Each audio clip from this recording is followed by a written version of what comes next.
اعوذ باللہ من الشیطان الرجیم بسم اللہ الرحمن الرحیم الصلاۃ والسلام علیک یا سیدی یا رسول اللہ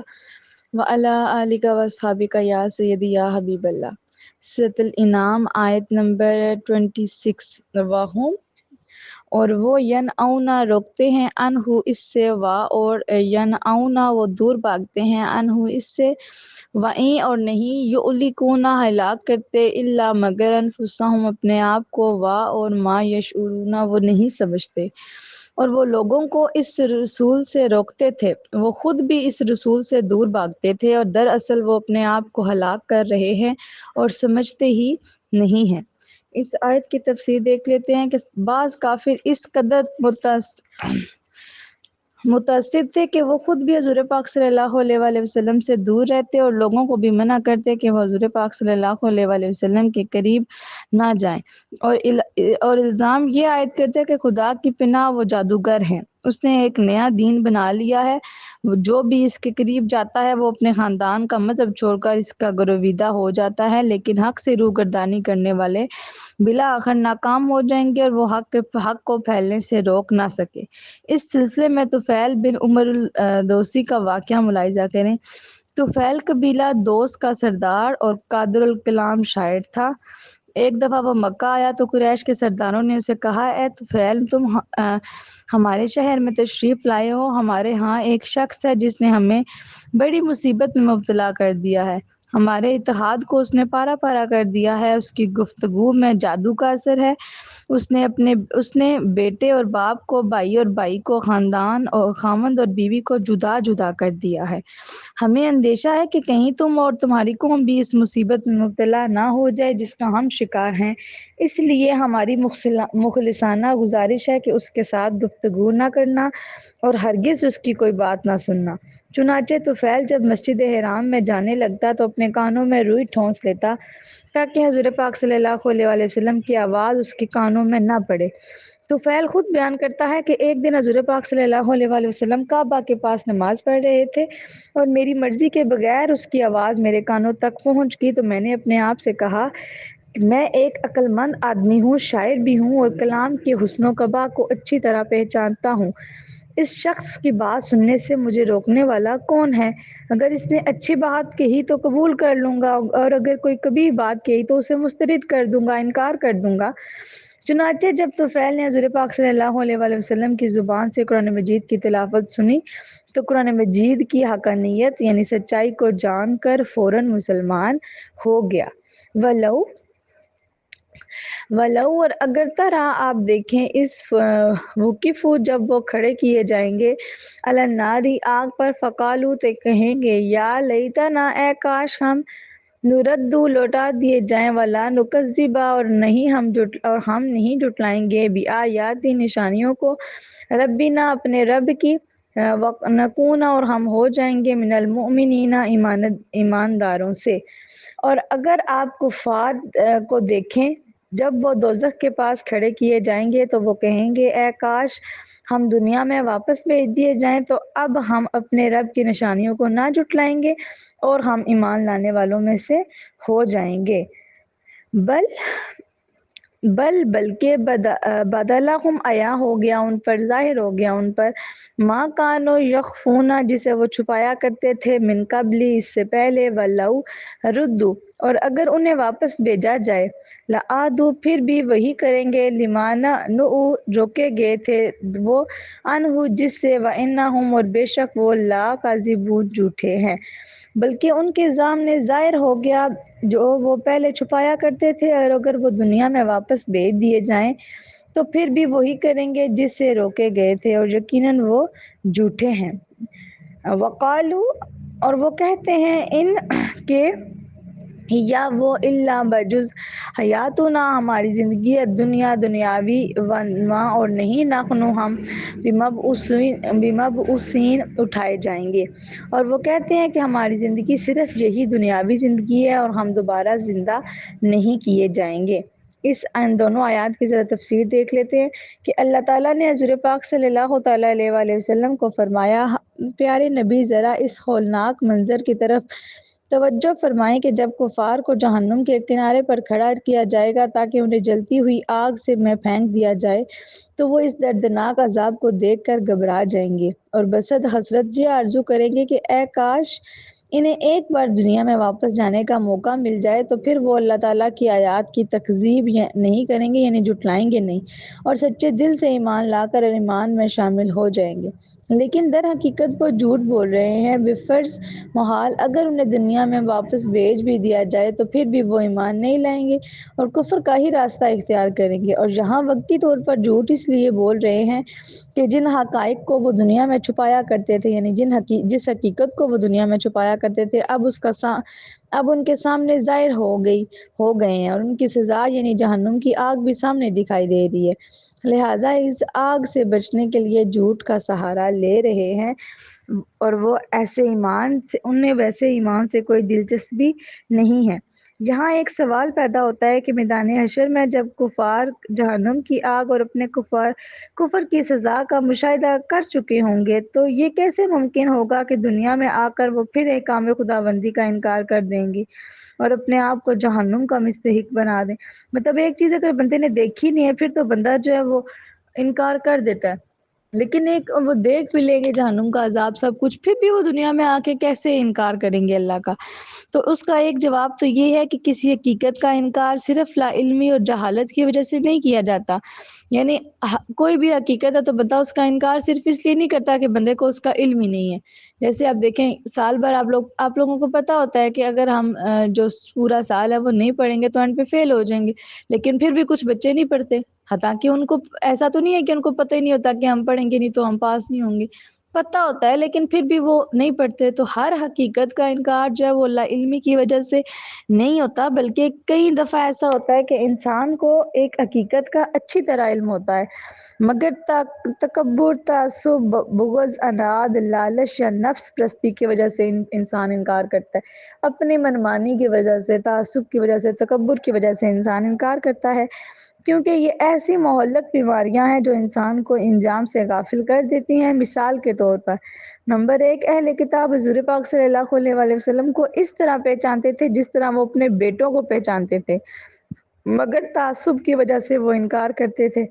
نمبر 2، حضرت موسیٰ علیہ السلام کے معجزات دیکھ کر فرعونیوں کے دل یقین کر چکے تھے مگر تکبر اور ظلم کی وجہ سے وہ انکار کرتے تھے، اور اس کا ایک جواب یہ بھی ہے کہ اللہ تعالیٰ کی مسلسل نافرمانی کرنے سے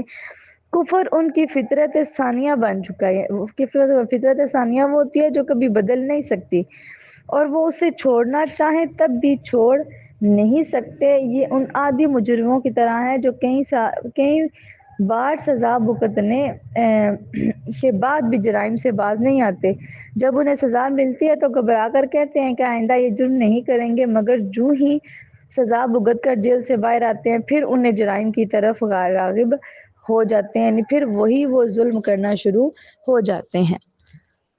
وَلَو، اور اگر طرح آپ دیکھیں گے اس وقفو جب وہ کھڑے ہو جائیں گے علی ربہم اپنے رب کے حضور، قولا اللہ فرمائے گا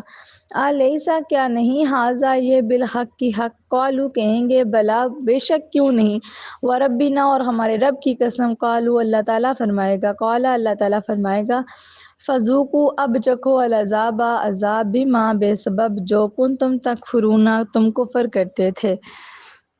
اور کاش آپ دیکھیں کہ جب کفار اپنے رب کے سامنے کھڑے ہو جائیں گے تو اللہ تعالیٰ فرمائے گا کیا یہ دوبارہ زندہ ہونا سچ نہیں ہے؟ وہ کہیں گے ہاں ہمارے رب کی قسم یہ سچ ہے۔ اللہ تعالیٰ فرمائے گا تو اب اپنے کفر کی وجہ سے عذاب کا مزہ چکھو۔ اس کی تفسیر ذرا دیکھ لیتے ہیں کہ کفار اس دنیا کو ہی سب کچھ سمجھتے ہیں اور دوبارہ زندہ ہونے یعنی آخرت پر ایمان نہیں رکھتے، لیکن میدان حشر میں جب انہیں عملاً دوبارہ زندہ کر دیا جائے گا تو ان سے پوچھا جائے گا کیا آخرت سچ نہیں ہے؟ تو وہ قسم کھا کر کہیں گے کہ اس میں کسی شک کی گنجائش نہیں ہے، اور وہ ایک ایسی حقیقت کا انکار کر بھی کیسے سکتے ہیں جس سے وہ کھلی آنکھوں عملی صورت میں اپنی ذات پروار ہوتا دیکھ رہے ہیں، لیکن اس روز کا اقرار کرنا کوئی انہیں فائدہ نہیں دے گا کیونکہ توبہ کا وقت اب ختم ہو چکا ہے، لہٰذا انہیں کفر کی سزا کے طور پر جہنم میں پھینک دیا جائے گا۔ روز قیامت اللہ تعالیٰ کی عدالت میں حاضری کی صورتحال دیکھتے ہیں، ایک صورت دیکھتے ہیں ذرا، کہ سلیمان بن عبد الملک ایک دفعہ مدینہ منورہ حاضر ہوا، اور جب حضرت ابو اعظم رحمۃ اللہ علیہ سے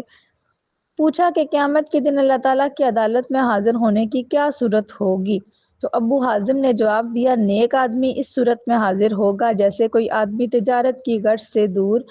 دراز سفر پر گیا اور کافی عرصے کے بعد بہت سا منافع لے کر گھر واپس آیا، تو اہل خانہ اس کو دیکھ کر خوش ہیں اور اہل خانہ کو دیکھ کر خوش ہے، یعنی دونوں ایک دوسرے کی ملاقات اور کامیاب تجارت پر خوش ہیں۔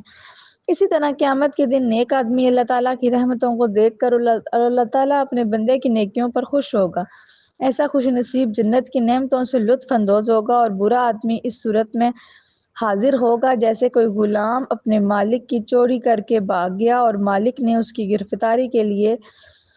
پیادے روانہ کیے ہوئے اور وہ اس چور غلام کو پکڑ کر لے آئے۔ اب غلام اپنی حماقت پر شرمندہ ہے اور مالک اس کی نمک حرامی پر غضبناک ہے۔ اس طرح قیامت کے دن برا آدمی اپنی حماقتوں پر شرمندہ ہوگا اور اللہ تعالیٰ اس کی نمک حرامی پر غضبناک ہوگا۔ ایسے بے وقوف جہنم کے عذاب میں مبتلا ہوگا۔ اس دوران سلیمان کی آنکھوں میں آنسو آ گئے اور کہنے لگا، کیا یہ اچھا ہوتا کہ میں اپنا حال جان لیتا کہ ان دونوں صورتوں میں سے کس صورت میں اللہ تعالیٰ کے سامنے میری پیشی ہوگی۔ تو ابو حازم نے کہا، یہ معلوم کرنا بالکل آسان ہے۔ اللہ تعالیٰ نے فرمایا، بے شک نیک لوگ جنت کی نعمتوں میں ہوں گے اور برے لوگ دوزخ کے عذاب میں ہوں گے۔ اب تم خود ہی اپنے اعمال کا جائزہ لے لو کہ آیا کہ تم نیک لوگوں میں ہو یا برے لوگوں میں سے۔ تو سلیمان نے کہا، اگر انجام کار اعمال پر منحصر ہے تو پھر اللہ تعالیٰ کی رحمت کس لیے ہے؟ یعنی اگر ہمیں وہی کچھ ملنا ہے، اگر ہمارا انجام وہی ہونا ہے جس پر جو ہم نے عمل کیا ہے، تو پھر اللہ تعالیٰ کی رحمت کدھر جائے گی؟ تو اس پر ابو حازم نے فرمایا، اس سوال کا جواب بھی قرآن سے پوچھ لو۔ تو ارشاد باری تعالیٰ ہے، بے شک اللہ تعالیٰ کی رحمت نیک لوگوں کے قریب ہے، یعنی وہ اپنے آپ کو اللہ تعالیٰ کی رحمت کا مستحق بنانے کے لیے بھی نیک کاموں اور نیک لوگوں کی صحبت کا وسیلہ ضروری ہے، یعنی اللہ تعالیٰ کی رحمت حاصل کرنے کے لیے بھی نیک کام اور نیک لوگوں کی صحبت ضروری ہے۔ نیکسٹ دیکھتے ہیں، قد خاسرہ، بے شک خسارے میں رہے، الذین کذبوا، وہ جنہوں نے جھٹلایا، بلقاء، ملاقات کو، اللہ تعالیٰ سے، حتیٰ یہاں تک کہ اذا، جب جاءتہم، آ گئی ان پر، الساعۃ، قیامت، بغتۃ، اچانک، قالوا، بولے، یا حسرتنا، ہائے افسوس، علی ما، اس پر، فرطنا، جو ہم سے ہوئی، فیہا، اس زندگی میں، وہم، اور وہ، یحملون، اٹھائے ہوئے ہیں، اوزارہم، اپنے بوجھ، علی، پر، ظہورہم، اپنی پشتوں، علی، ارے کتنا ساء، برا، ما یزرون، جسے وہ اٹھائے ہوئے ہیں۔